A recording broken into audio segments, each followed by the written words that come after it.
नमो अरिहंताणं नमो सिद्धाणं नमो आयर्याणं नमो वज्रायाणं नमो लोये सव्यसागुणं। बोलो शासननायक भगवान महावीर स्वामी की जय हो। मूलनायक देवादिदेव 1008 श्री चंद्रप्रभ भगवान की जय हो। परम पूज्य आचार्य गुरुवर श्री विद्यासागर जी महाराज की जय हो। अहिंसा परमो धर्म की जय हो। वत्सल मूर्ति मुनि श्री विद्यासागर जी महाराज की, समस्त मुनि संघ की, समस्त का संघ की किया गया था। अब आता है कि जब मुनिराज के आहार होते हैं घर पर, तो घर पे बाल गोपाल जो है, छोटे छोटे बच्चे हैं, उनकी क्या व्यवस्था की जाती है। आज की मुखमंडी में उसका चित्रण आ रहा है।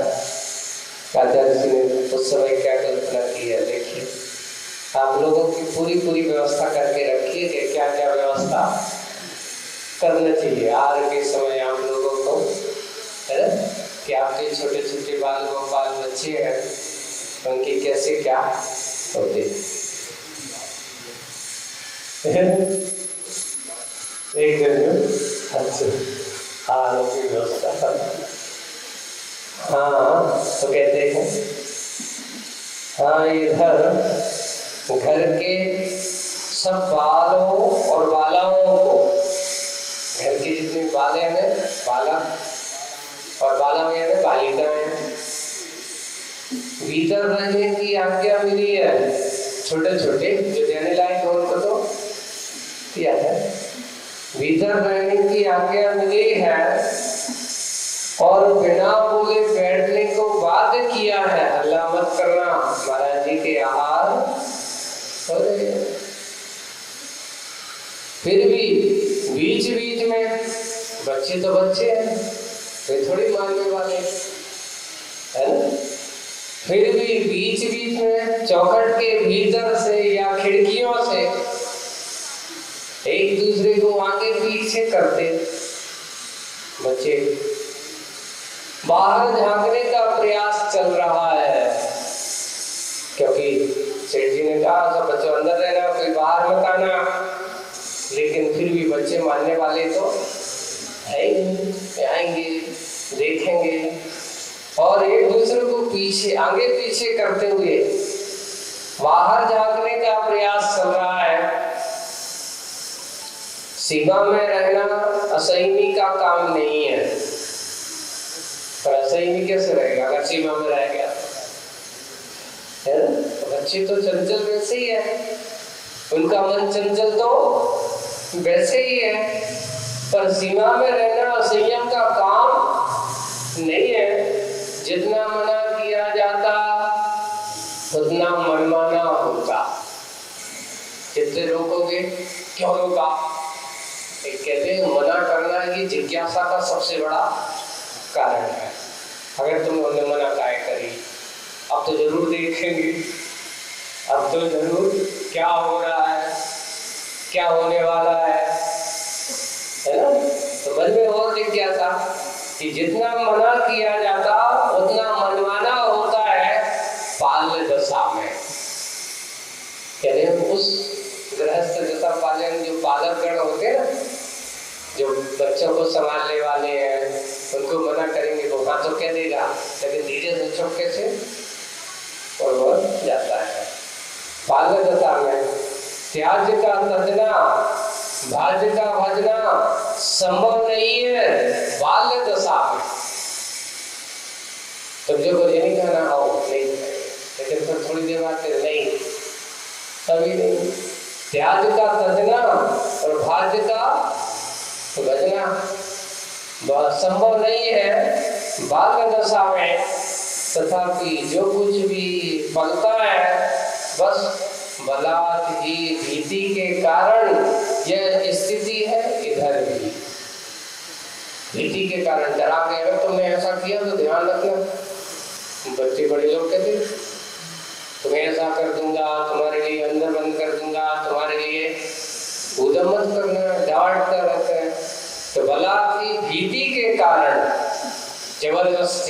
बलात्कार क्या, जबरदस्ती। भीति के कारण यह स्थिति है।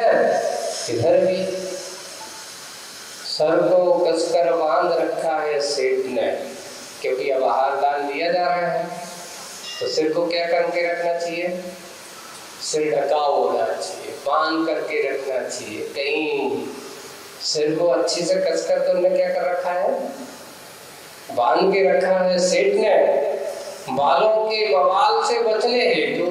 कहीं कोई बवाल ना हो जाए, आ जाए, आहार में अंतराय हो जाए, किसी प्रकार का कोई बवाल उत्पन्न ना हो जाए हेतु इस प्रकार। तथापि विशाल ललाट तल पर कुटिल कृष्ण बालों का लट बार बार आ निहार रहा है। अब वो जितना बांध रहा है, लेकिन फिर भी क्या दो बालों का बड़े बड़े बाल हैं, तो बाहर निकाल करके दिया। देखिए कल्पना की है, कल्पना करके चिंतन ऐसा किया जा रहा है, बाहर निहार रहा है। अन्नदान के सुखद दृश्य को, अन्न ध्यान के विमुख दृश्य को, पूरे उस अन्नदान के सुखद दृश्य को, यानी उस कुटिल बाल की ललाट बार बार निहार रहा है। अन्नदान के सुखद दृश्य को और अन्य ध्यान के विमुख दृश्य को, जो अन्य प्रकार किसी प्रकार के राग देश से विमुख, ऐसे ध्यान से विमुख है, उस दृश्य को, और निर्भीक होकर कहता है सब पात्र में प्रमुख पात्र को कि आप संत हैं, समता के धनी हैं, ये दाता सज्जन है, ममता का खनी है। खनी है ममता की खान, मोह की खान भी है यहाँ पर। और आगे विराग के प्रति अनुराग रखते हैं, दोनों का ध्येय बंधन से मुक्ति है। फिर भला बताओ जरा, अब बताओ मुझे क्यों बंधन में डालते? स्वयं तो दूसरों को दे रहे हैं, दिखा रहे हैं, सब कुछ कर रहे हैं, और मुझे बार बार बांध करके अंदर, कौन कह रहा है, बालों की लट जो बाहर निकल के आ रही है, तो वो बालों की लट मुझसे कह रहे हैं। फिर बताओ जरा मुझे क्यों बंधन में डालते हैं? अब मुझे भी बंधन रुचता नहीं, मानता हूँ इस बात को कि विगत मेरा गलत है, और किसका नहीं, और किसका नहीं, पतित है, पलित पंकिल भी है, गलित है, चलित है, चंचल भी है, परंतु आज की स्थिति बदली है, गलत लत से बचना चाहता हूँ।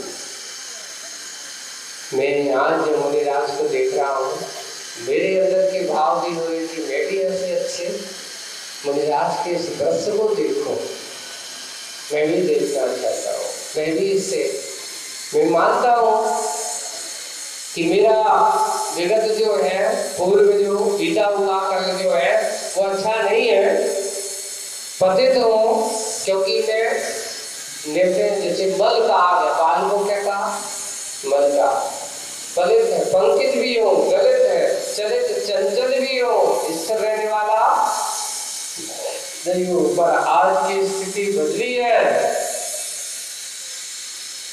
गलत लत से बचना चाहता हूँ, मैं गलत इस लत से बचना चाहता हूँ, पाप पुण्य से मिलने आया है,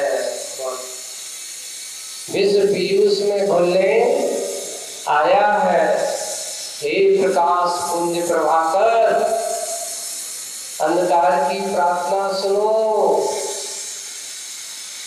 किसकी प्रार्थना सुनो?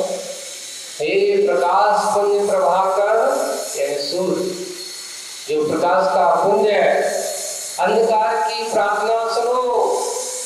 बार बार भागने की अपेक्षा एक बार ऐसा जगा दो, स्वामी अपने में जगा दो इसे। हे भगवान, मुझे एक बार ऐसा जगा दो, इसका उपदेश देखिए कि अपने में मुझे जगह दो, यानी स्थान दो। एक अपन कहते जगह दो, है ना? सो रहा हो तो उसको क्या कहते हैं? मेरे अंदर की मोह निद्रा है जिसमें मैं सो रहा हूँ, उस मोह निद्रा से मुझे जगा दो। बार बार भागने की अपेक्षा एक बार इसे अच्छे से जगा दो स्वामी। और अपने में, किसमें? अपने में, यानी आप अपने चरणों में, आप अपनी शरण मुझे जगा दो। जगह यानी स्थान दो, इसे मिटाओ या मिलाओ अपने में। प्रकाश का सही लक्षण वही है, क्योंकि प्रकाश जो होता है वो किसी को हमेशा कोई भी आए तो उसको भी प्रकाश में बना देता है, ऐसा प्रकाश है। सही लक्षण वही है जो सबको प्रकाशित करे। और एक और दृष्टा की बात कहूं कि भाग्यशाली भाग्यहीन को कभी भगाते नहीं। भाग्यशाली भाग्यहीन को कभी भगाते नहीं प्रभु, भाग्यवान भगवान बनाते हैं। ऐसे भाग्यवान ही भगवान बनाते हैं। आज ये प्रसंग पुण्य और पाप, सेठ का जीवन अधिक संयमी है और एक मुनिराज संयमी के निदान है। एक का जीवन पापमय है और एक का जीवन पुण्य का स्वरूप है। और आज पाप किससे मिलने आया है? पुण्य से मिलने आया। पाप पुण्य से मिलने आया है, विष पीयूष से मिलने आया है। विष को, यानी जो जीवन संसार का जीवन है विष के समान है, पर मैं आज उस अमृतमय जीवन से मिलने आया। यानी पुण्य को विष का, पाप को विष कहा और पुण्य को अमृत कहा।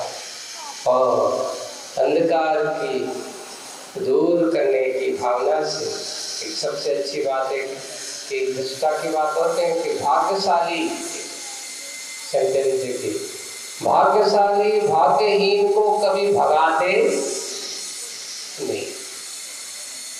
तो जो भाग्यशाली होते हैं, जिनका भाग्य जगा हुआ है, वे कभी किसी को भगाते नहीं।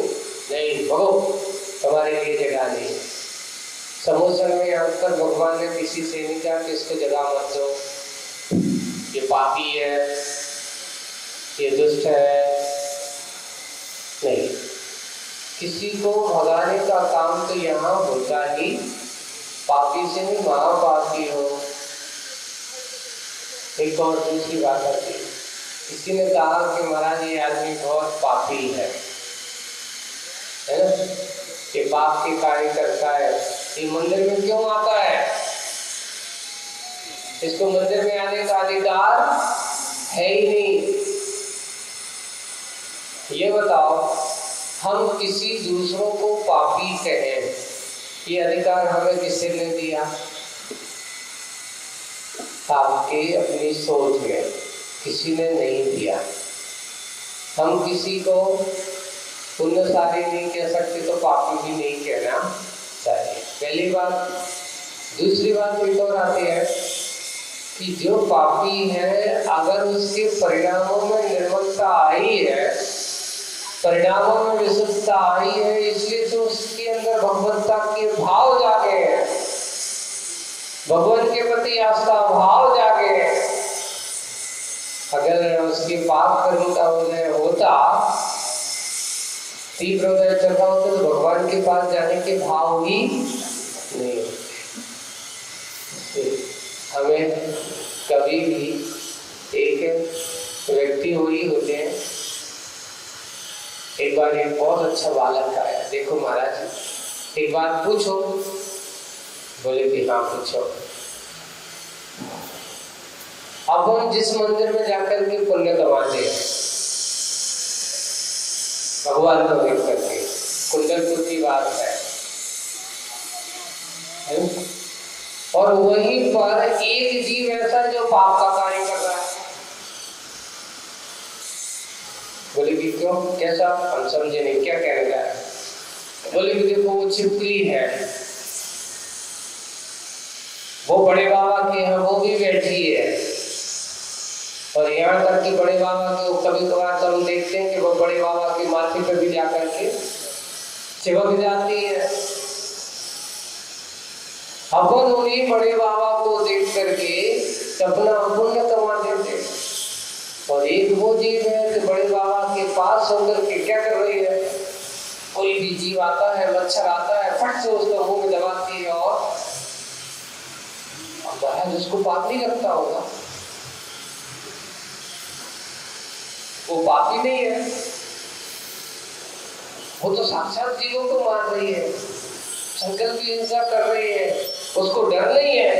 काश अगर यही डर होता तो त्रिगति में क्यों? ये डर अगर होगा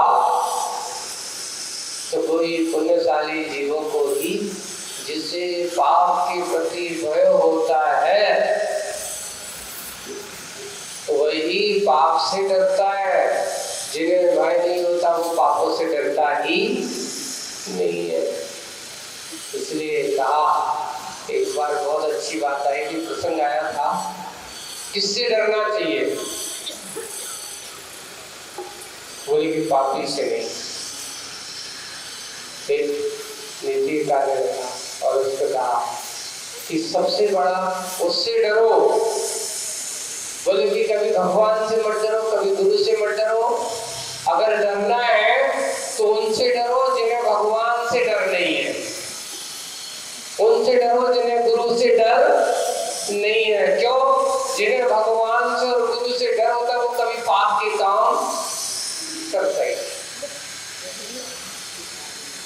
वो सोचता है कि देख तू ऐसा करेगा, भगवान ने कहा कि तुझे पाप होगा, तुझे नरक जाना पड़ेगा।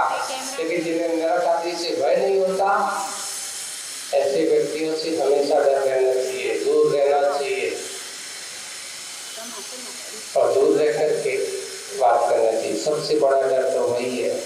भाग्यशाली भाग्यवान वही है, कभी भागते नहीं, ये कभी भगवान के सामने जाते हैं और उनके सामने से कभी भी भागते नहीं, क्योंकि भाग्यवान ही भगवान बनते हैं। कभी दुर्भाग्यशाली भगवान नहीं बने। जितने भी भगवान बने हैं तो वो कौन बने? भाग्यशाली ही बनते हैं। यूं कहता होगा, ललाट गत लट, जो ललाट पे बाहर बार आ रही थी ना लट, यूं धर से पलट कर मूक होता, ऐसा कह करके। और इधर सानंद संपन्न हुआ आहारदान, पात्र का आसन पर बैठना हुआ, आहारदान हो गया और पात्र का आसन पर बैठना हुआ।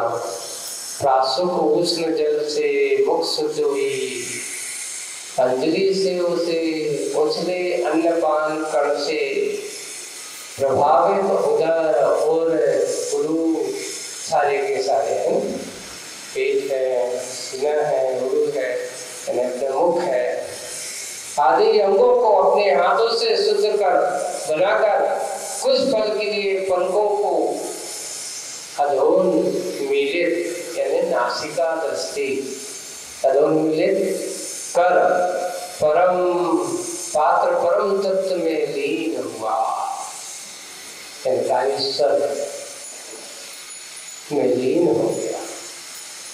ऐसा यानी आहारचर्या पूरी हो गई, शुद्धि भी हो गई और कायोस्वर परम तत्व में लीन हुआ।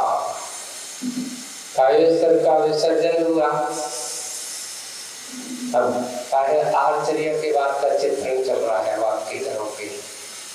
कायोस्वर के बाद विसर्जन हुआ, सेठ ने अपने विनीत करों से अतिथि के अभय चिन्ह चिन्हित उभय कर कमलों में संयमोपकरण दिया मयूर पंख का जो रखा हुआ था। पिछी दे दी आर के बाद, जो मृदु कोमल लघु मंजुल है। देखिए पिछी के गुणों का वर्णन है, कैसी है पिछी, कैसी होनी चाहिए? सबसे पहले मृदु हो, कोमल और सुकुमार होती है, यानी मृदु तो है ही, कोमल है। लघु ज्यादा वजनदार नहीं होना चाहिए। आचार्य जी कहते देखो ऐसा उपकरण नहीं हो, नहीं तो वही के वजन से जी मर जाए। ज्यादा बड़ी बड़ी नहीं, बहुत बड़ी बड़ी ऐसी बना दे नहीं, छोटी हो, लघु हो, मृदु हो और मंजुल हो, अच्छी साफ सुथरी बढ़िया अच्छी हो ना, मंजुल मन को अच्छी लगे, मंजुल है। प्रसाद बुझाने हेतु नहीं, परंतु शास्त्र स्वाध्याय के पूर्व और शौचादि क्रिया के बाद हाथ पाद आदि शुद्धि हेतु शौचोपकरण कमंडलों में प्रासुक जल भर दिया गया। कैसा जल भरा? प्रासुक जल। कैसा? जो अस्त प्रहर तक, ये आपको ध्यान रखने योग्य बात है कि महाराज जी के कमंडल में पानी डालना है, और महाराज जी को ये कमंडल का पानी कब तक चलना है? जब तक हमारे पास कल तक पुनः न आए। तो ये श्रावक का विवेक होता है कि वह जल में यानी कमंडल में पानी डालकर तो ऐसा पानी भरे जिससे अष्ट प्रहार तक उसमें पुनः किसी प्रकार का उपयोग करने में उन्हें कोई दोष ना लगे। तो 8 पहर कैसा होगा? तो पानी जो होता है, आपको एक विशेषता बता दें पानी की, कि आप लोग पानी गर्म करते हो तो कभी कभार जल्दी में हो तो थोड़ा पानी कुलकुला कर लेते हो बबरा। उसकी मर्यादा कितनी है? मात्र 6 घंटे की। हल्का प्रासो थोड़ा थोड़ा कुलकुला सा किया तो उसकी मर्यादा है मात्र 6 घंटे की। थोड़ा सा एक बार उबाल आया 12 घंटे की, यानी सुबह से शाम तक। और जब उसमें अच्छे 3 उबाल आ जाए पानी के, तो फिर वह 24 घंटे यानी 8 पहर, 4 दिन के और 4 रात के, ऐसे 8 पहर तक उपयोग कर सकते हैं। ये ऐसा होगा। आचार्य जी ने एक बार बहुत अच्छा प्रसंग सुनाया था। हम लोग कुंडलपुर में थे, 75 के चतुर्मास ऊपर ही रहते थे, और हमारे पास कमंडल था। सुबह आते थे और ऊपर पहाड़ पर रहते थे। दिन भर वही पहाड़ पर रहना, पहाड़ पर रह करके वही स्वाध्याय ध्यान आदि करना।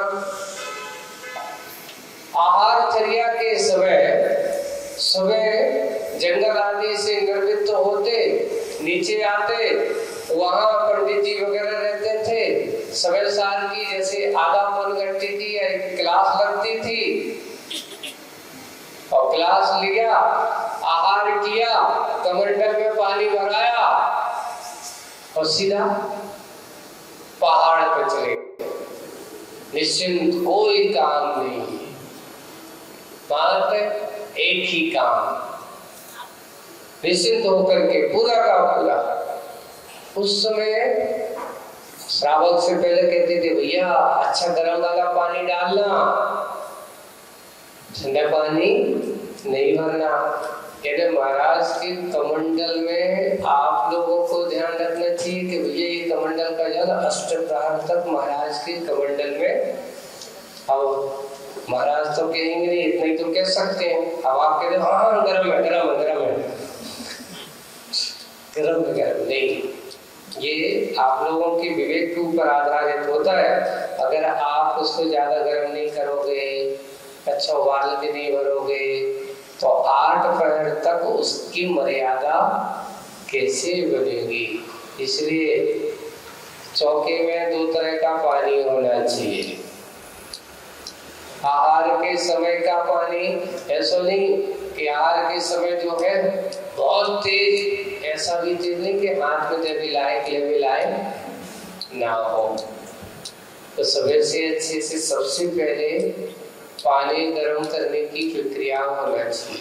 कुछ लोगों की दशा ये होती है चौकों में कि जब महाराज निकल, अरे यार पानी तो गर्म ही नहीं हो, उसी समय करेंगे। अब महाराज सामने आ गए, अब ठंडो करत कर रहे हैं, अब कैसे दें, कैसा होगा। श्रावक को आहार दान के समय बहुत सारे विवेक, कौन सी चीज कब करना चाहिए, कब उसको कौन सी चीज बना करके तैयार रखना चाहिए, इन बातों को विशेष रूप से अच्छे से जानकारी और ध्यान में रख करके कार्य करना चाहिए। तो इस प्रकार यहाँ पर अंतर व सदोष हो जाता है। अतिथि के चरण स्पर्श, इस प्रकार कमंडल में पानी भर दिया और अष्टप्रहर तक उपयोग में ला जा सकता है, अनंतर वह सदोष हो जाता है। क्योंकि उसके बाद अगर उसको भरते हैं, अगर आपका नहीं है तो वो पानी सदोष माना जाता है, तो दोष न लगे। अतिथि के चरण स्पर्श, पावन दर्शन हेतु अड़ोस पड़ोस की जनता आंगन में आ खड़ी। जब महाराज के पता चला कि महाराज के आहार हो गए, तो आज मोहल्ला पड़ोस के सारे लोग कहाँ गए, आंगन में आ गए, खड़ी। ज्यों ही अतिथि का आंगन में आना हुआ, त्यों ही जय घोष की गूंज उठा, जय घोष से गूंज उठा नवमंडल भी, और भावुक जनता समेत सेठ ने प्रार्थना की पात्र से। जनता को देख करके सभी लोगों ने सेठ ने भी पात्र से की। अब उस समय आचार्य जी कुछ आपने मुखमाटी में लिखा है कि आप जिनके यहाँ घर पे आहार करने जाते थे, है ना, तो क्या आप उधर अंदर में जब बैठ कर के संबोधन देते थे? तो बोले कि हाँ, वे तो पुराने फोटो देख ले रहे थे। तो अब कई उनके यहाँ कभी तो आशा नहीं थी, एक दो जगह की मैंने देखा है, आचार्य जी कुर्सी पे बैठे हैं, है ना, सब परिवार के लोग सामने खड़े उनको पूछते थे, सबका नियम वगैरह यही पूछा। वहाँ उपदेश का प्रवचन नहीं है, मत सोच लेना महाराज उपदेश तो नहीं, उपदेश का तुमसे ये पूछना क्यों, तुम्हारा प्यार है कि नहीं है, तुम्हारा ये तंबाकू तो नहीं खाते हो, बुढ़ी तो नहीं पीते हो, ये तुम्हारे लिए ठीक नहीं है। इस प्रकार की त्याग भावना उनके मन में बनाना, विष्णु से दूर रख लेना, यही वो उपदेश है। पूजन करते हो कि नहीं करते हो? ज्ञान सागर जी महाराज एक ही काम करते थे, सबसे पहले श्रावक को पूजन करना जरूरी है, एक ही उनका नियम, सबसे बड़ा नियम रहता था। और बच्चों से कहते थे पूजन मंदिर रोज जाना और रात्रि में नहीं भोजन करना, ये उनका विशेष पेटेंट नियम होते थे उनको ऐसा।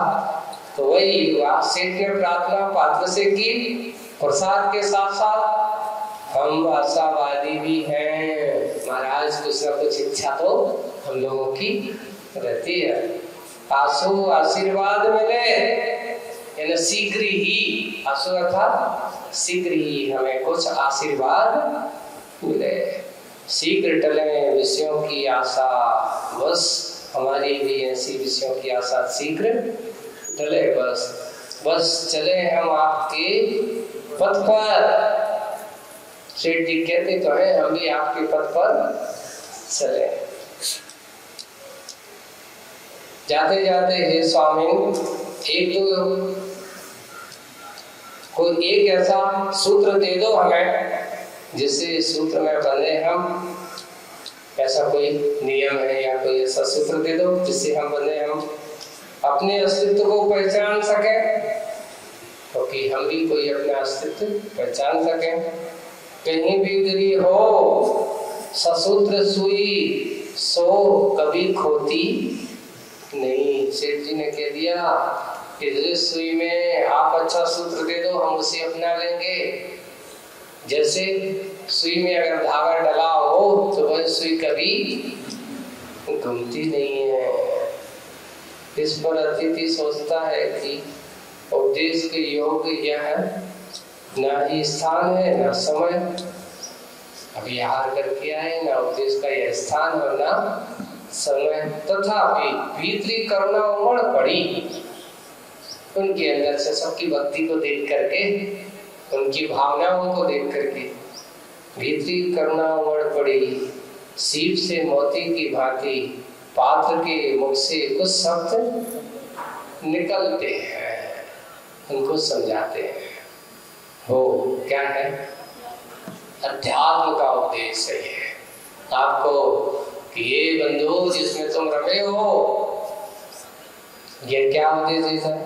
बाहर ये जो कुछ भी दिख रहा है सो मैं नहीं हूँ, सो मैं नहीं हूँ। ऐसा जितना भी दिख रहे हो, जिसे तुम बताओ सो मैं नहीं हूँ, और वह मेरा भी नहीं है। ये आंखें मुझे देख नहीं सकती, मुझ में देखने की शक्ति है। ये आंखें देख नहीं सकती, मुझ में देखने की शक्ति, मुझ में देखने की शक्ति है। उसका भी मैं सृष्टा था, हूँ, रहूंगा। सभी का दृष्टा था, हूँ और रहूंगा। बाहर ये जो कुछ भी दिख रहा है सो मैं नहीं हूँ, इतने काफी है। इसमें ही सारा द्वारा संग भरा कर समझ में आती सार है। बाकी सब संसार है, बाकी सब इतना ही सार है, बाकी सब संसार है। क्या समझना है, क्या सुना है बताओ। और अरे तो जब ऐसा कहते हैं और आप लोगों को ऐसा कह दिया जाए, कहते हैं महाराज आप जो कह रहे सो ठीक तो है, आप जो कह रहे सो एकदम सही है, पर क्या तुम सही स्वीकार करते हो? सुनते तो हो कि ये जो सब है सब क्या है?